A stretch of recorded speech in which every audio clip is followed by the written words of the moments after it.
तो हे दोस्तों, आपका मेरे चैनल में स्वागत है। तो आज हम बात करने वाले हैं ऐसे एनिमे सीरीज के बारे में जो कि अंडररेटेड हैं, यानी उन्हें उतना अप्रिसिएशन नहीं मिल पाता जितना उन्हें मिलना चाहिए।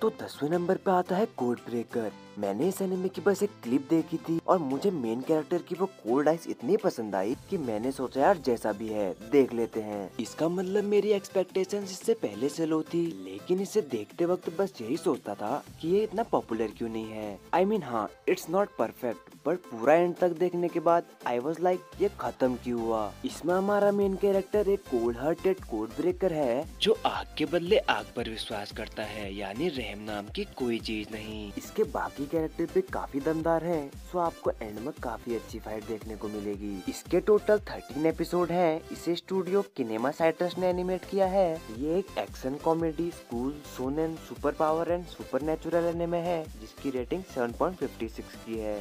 तो 9वें नंबर पे आता है द एम्बिशन ऑफ ओडा नोबुना। ये एक इसेकाई एनिमे है जिसे काफी लोग डिनाई करते हैं कि ये इसेकाई है, क्योंकि इसमें हमारा मेन कैरेक्टर असल में ट्रांसपोर्ट होता है हिस्ट्री के एक इवेंट में, ना कि किसी वर्ल्ड में। बट ये गलत है क्योंकि हमारा मेन कैरेक्टर असल में अल्टरनेट वर्ल्ड के हिस्ट्री में ट्रांसपोर्ट होता है, जहाँ पे जापानीज हिस्ट्री के वॉरलॉर्ड जो थे वो असल में क्यूट गर्ल्स होती है। इसीलिए मुझे ये एनिमे इतना पसंद आया क्योंकि हमारा जो मेन कैरेक्टर होता है ट्रांसफर होता है ऐसे हिस्टोरिकल टाइम में जहाँ वॉर चल रही होती है, और उसी हिस्ट्री का एक वॉरियर जो कि अपने टाइम पे एक हीरो माना जाता था, वो अपने मेन कैरेक्टर को वॉर के भगदड़ के बीच बचाने के चक्कर में मारा जाता है। तो इसकी जिम्मेदारी तो हमारे मेन कैरेक्टर पे आई, लेकिन हमारा मेन कैरेक्टर इससे डरने वाला तो है नहीं, उससे जितना हो सके वो करता है। और मुझे सबसे बड़ा शौक ये लगा कि मैंने सोचा था ये एनिमे हारेम एनिमे होगा, क्योंकि एक मेन लीड और इतनी सारी गर्ल्स, लेकिन इस एनिमे ने मुझे गलत साबित कर दिया।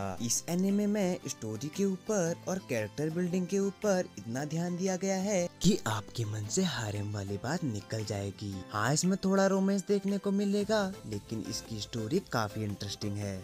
तो हमारा 8वां एनिमे है अराता द लेजेंड। इसमें 2 मेन कैरेक्टर हैं और दोनों का नाम अराता है। इवन दोनों दिखते भी सेम हैं, लेकिन एक अराता जो सुपरनेचुरल गॉड वाली दुनिया से है और एक नॉर्मल सिटी ह्यूमन वर्ल्ड से, जहां उसके कुछ सिटी क्लासमेट्स उसे बुली करते हैं। सो बिना ज्यादा स्पॉइल किए इतना कह दूं कि सुपरनेचुरल वर्ल्ड वाला अराता एक दिन कुछ लोगों से बचने के लिए एक जंगल में जाता है जहां कोई पैर भी नहीं रखता, और तब ह्यूमन वर्ल्ड वाला डिप्रेस्ड अराता और ये अपनी जगह बदल लेते हैं। सो ह्यूमन वर्ल्ड वाला अराता अब इस डेंजरस वर्ल्ड में किस तरह गॉड की पावर हासिल करता है और कैसे 12 गॉडली वॉरियर से लड़ता है, ये देखने में आपको बड़ा मजा आएगा। इस यूनिक आइडिया के लिए इस एनिमे को एक चांस देना तो बनता है। ये एडवेंचर फैंटेसी सोनन एनिमे है। इसकी रेटिंग लगभग 7 है और इसे स्टूडियो सैटेलाइट ने एनिमेट किया है। तो हमारे अगले एनिमे का नाम है हामातोरा। कॉमनली इसके मेन कैरेक्टर को तो आप लोगों ने देखा ही होगा, क्योंकि जब भी बैडएस और ओवरपावर्ड मेन कैरेक्टर्स के नाम आते हैं तो उसमें हमारे इस मेन कैरेक्टर का नाम भी आता है। जैसा कि आप देख ही सकते हैं कि ये एनिमे काफी कलरफुल है। इसमें वर्ल्ड बिल्डिंग कुछ ऐसी है कि सिर्फ कुछ लोगों के पास सुपरनेचुरल या साइकिक पावर कह लो वो होती है, और इनको मिनिमम होल्डर्स कहा जाता है। अब क्योंकि इनके पास पावर्स हैं, अब ये थोड़ी ना फ्री का माल चुरा कर खाएंगे, इन्हें पैसों के लिए स्पेशल जॉब करनी होगी। तो हामातोरा में भी आपको ये लगेगा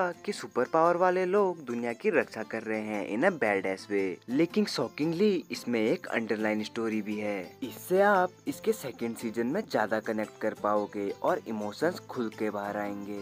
सो अगर आप इस एनिमे को स्टार्ट करते हैं तो सेकंड सीजन को स्किप मत कीजिएगा। और वैसे भी इसके फर्स्ट सीजन के एंड में ऐसा क्लिफ हैंगर है कि आप तुरंत सेकंड सीजन देखने के लिए भागोगे। इसका फर्स्ट सीजन 12 एपिसोड का है और इसे नास स्टूडियो ने एनिमेट किया है। ये एक mystery comedy supernatural super power और ड्रामा एनिमे है जिसकी रेटिंग 7.32 की है। तो हमारा अगला एनिमे है अनलिमिटेड साइकिक स्क्वाड। अगर आपको smart, cool, over powered anti hero जिसकी स्माइल डेविल जैसी है ऐसा मेन कैरेक्टर पसंद है तो ये आपको मिस नहीं करना चाहिए। कॉज ये हमारे टिपिकल सुपरनैचुरल एनिमे के मेन कैरेक्टर जैसा बिल्कुल भी नहीं है। इसमें एक्शन तो भर भर के है ही, लेकिन सबसे यूनिक इसका मेन कैरेक्टर जो कि एक एंटी हीरो है। और जिस एनिमे में मेन कैरेक्टर एंटी हीरो हो वो काफी कम देखने को मिलता है। इसमें हमारा मेन कैरेक्टर अपने गोल को पाने के लिए कुछ भी कर सकता है और इसीलिए अपने दुश्मनों से एक कदम आगे रहता है। वैसे अगर आगे ना भी रहे तो इसकी पावर देखकर आप लोगों को लगेगा कि कोई पागल ही होगा जो इससे पंगा लेगा। ये एनिमे आपको एक्समैन वाली वाइब देगा। इसके टोटल 12 एपिसोड हैं और इसे मैन ग्लोब स्टूडियो ने एनिमेट किया है। तो 5वें नंबर पे है ओबारिनो सेरा। अटैक ऑन टाइटन कैसा लगा आपको? अगर आपको वो अच्छा लगा तो आप लोगों ने अभी तक ये एनिमे तो देख ही लिया होगा। आई नो कि ये इतना भी अंडररेटेड नहीं है, लेकिन स्टिल काफी लोग इसका नाम नहीं जानते हैं। यूँ कह लो कि इसका नाम इतना भी नहीं लिया जाता, जबकि जो भी इसे देखेगा वो ये एडमिट करेगा कि ये एनिमे काफी अच्छा है। इसकी कहानी कुछ ऐसी है कि इंसानी दुनिया में एक वायरस फैल जाता है जो कि कोरोना की तरह बिल्कुल भी नहीं है। ये वायरस सिर्फ अडल्ट को मारता है जो कि 13 साल से उम्र में बड़े हैं और इसी वायरस की वजह से वैम्पायर्स को भी मौका मिल गया है दुनिया में कब्जा करने का, वो भी ओपनली। अब वो सारे बच्चों को ऑर्फनेज में रखते हैं एज ए लाइफ स्टॉक ताकि वैम्पायर्स को थोड़ा थोड़ा खून मिलता रहे। लेकिन हमारे मेन कैरेक्टर को ये बिल्कुल भी मंजूर नहीं। वो वहाँ से बचपन में अपने एक दोस्त के साथ भागने का प्लान बनाता है, लेकिन कुछ ऐसा होता है कि वो वहाँ से अकेला ही बाहर आ पाता है। ये सब आपको फर्स्ट एपिसोड में ही देखने को मिल जाएगा। आगे के स्पॉयलर्स मैं नहीं देने वाला, लेकिन इसमें आगे काफी एक्शन है। इसमें भी 2 सीजन है हामातोरा की तरह। इसके फर्स्ट सीजन की रेटिंग है 7.51 की।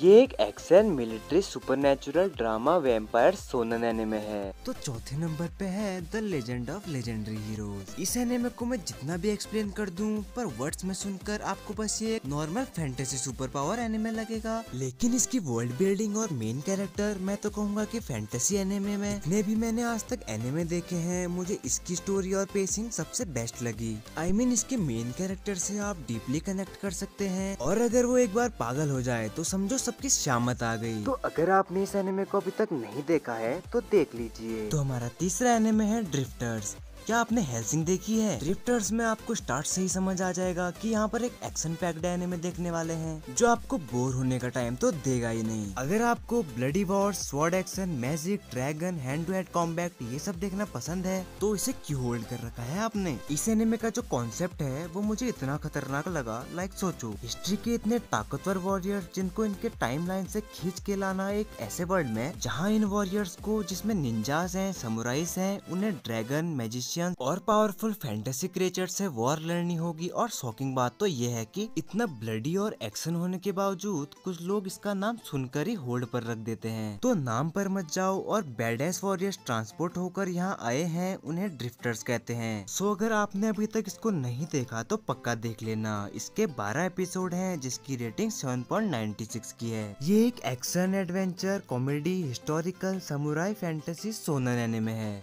तो दूसरे नंबर पे जो एनिमे है उसका नाम है एडन ऑफ द ईस्ट। ये एनिमे अभी तक आपने जितने भी एनिमे देखे होंगे उससे काफी अलग है, यानी कि इसमें आपको कोई भी सेम स्टीरियोटिपिकल चीजें देखने को नहीं मिलेंगी। इसकी स्टोरी बहुत ही रिफ्रेशिंग है और इसे देखने के बाद आपको ऐसा लगेगा कि आपने एक टीवी सीरीज को एनिमेटेड फॉर्म में देख लिया है, वो भी काफी अच्छी सीरीज। सोचिए आपके पास एक सेलफोन है जिसमें कि 10 मिलियन येन है और एक जन का नंबर जिससे आप कॉल करके कुछ भी करवा सकते हैं। हमारे मेन कैरेक्टर के साथ इसमें कुछ ऐसा ही होता है, इसीलिए वो खुद को टेररिस्ट समझता है। क्योंकि कुछ समय पहले जापान में एक टेररिस्ट का हमला हुआ था, लेकिन उसमें कोई भी मरा नहीं, तो सब लोगों ने उसको केयरलेस मंडे कह के भूल गए। 3 महीने बाद जब हमारे मेन कैरेक्टर को सेलफोन मिलता है तो उसकी लाइफ पूरी चेंज हो जाती है और हमारा मेन कैरेक्टर खुद को इसी इंसिडेंट से कनेक्ट करता है। डेफिनेटली ये एनिमे आपको बाकी एनिमे से काफी अलग फील देगा। इसके सिर्फ 11 एपिसोड हैं जिसकी रेटिंग 7.85 की है। ये एक action, science science fiction, mystery, drama, romance और थ्रिलर एनिमे है, तो इसे जरूर देखिएगा।